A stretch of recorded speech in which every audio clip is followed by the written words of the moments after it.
Pernah nggak sih kamu ketemu orang yang jelas-jelas punya masalah, tapi dia bilang, aku nggak apa-apa. Ini bukan masalah besar, orang lain aja yang lebay. Atau mungkin yang lebih jujur, kamu pernah ada di posisi itu.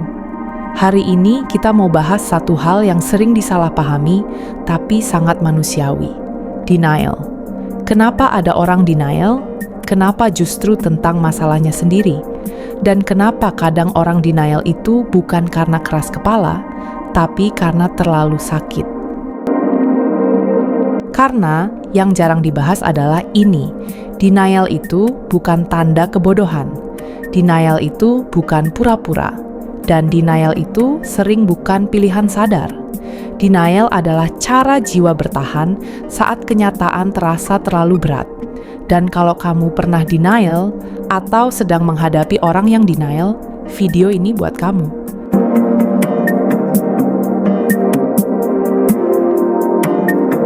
Part 1. Apa itu denial? Sebenarnya, kita mulai dari definisi yang jujur. Dalam psikologi, denial adalah mekanisme pertahanan diri. Artinya, pikiran sadar belum sanggup menerima kenyataan, jadi otak menutup pintu sementara supaya orang itu tetap bisa berfungsi. Denial itu bukan bohong ke orang lain. Seringkali, itu bohong ke diri sendiri. Bukan karena mau, tapi karena belum sanggup jujur tanpa hancur. Kenapa denial sering muncul pada masalah pribadi? Karena masalah itu mengancam identitas dan rasa aman. Misalnya, mengakui aku salah, harga diri runtuh, dan mengakui aku lemah, rasa aman hilang, mengakui hubungan ini rusak, takut kehilangan, mengakui aku belum sembuh, capek berjuang lagi.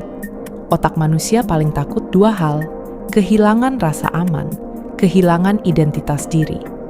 Kalau sebuah kenyataan mengancam dua hal itu, denial muncul sebagai tameng.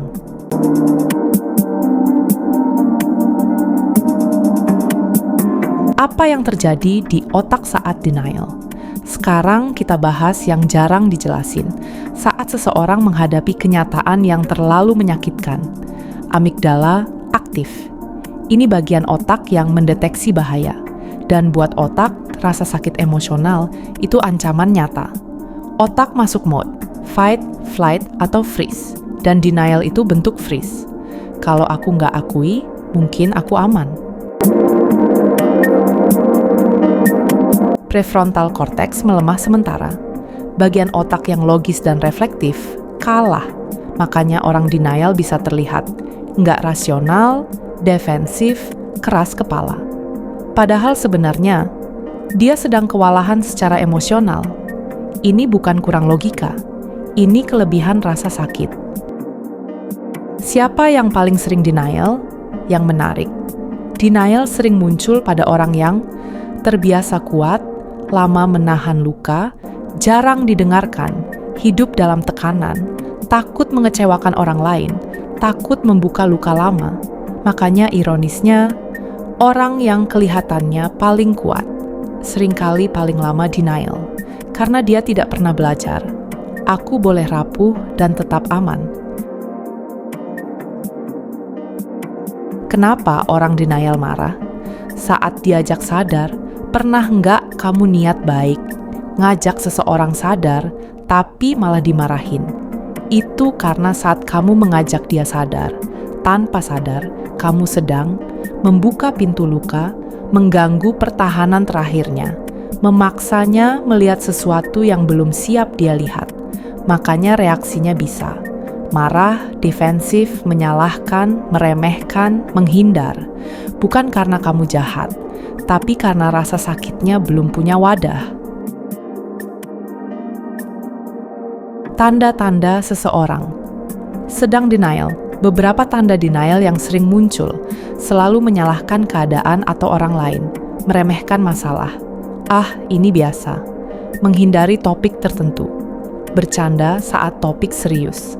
Sibuk ekstrem, biar nggak mikir spiritual bypass. Yang penting ikhlas, tapi belum jujur. Ini bukan tanda lemah. Ini tanda ada luka yang belum aman untuk dibuka. Denial. Itu salah atau wajar? Denial itu wajar, tapi tidak sehat kalau menetap.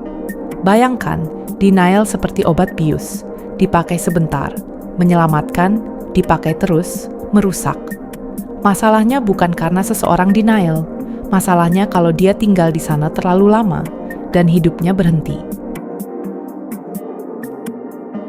Kapan denial mulai runtuh? Denial tidak runtuh karena dipaksa. Denial runtuh saat seseorang merasa aman, tidak dihakimi, tidak sendirian, punya ruang untuk jujur. Makanya kesadaran sering datang di malam sunyi, saat capek berpura-pura, saat doa paling jujur, saat air mata jatuh tanpa saksi, bukan saat dimarahi, bukan saat dipermalukan. Kalau ini tentang dirimu sendiri, kalau kamu nonton ini dan merasa, kayaknya aku lagi denial, tenang, kesadaran itu proses, bukan lomba. Kamu tidak gagal hanya karena belum siap jujur hari ini. Yang penting, jangan membohongi diri selamanya. Beri dirimu aman, beri dirimu waktu, dan kalau bisa, minta bantuan. Keberanian terbesar bukan bilang, aku kuat, tapi berani bilang, aku sedang tidak baik-baik saja.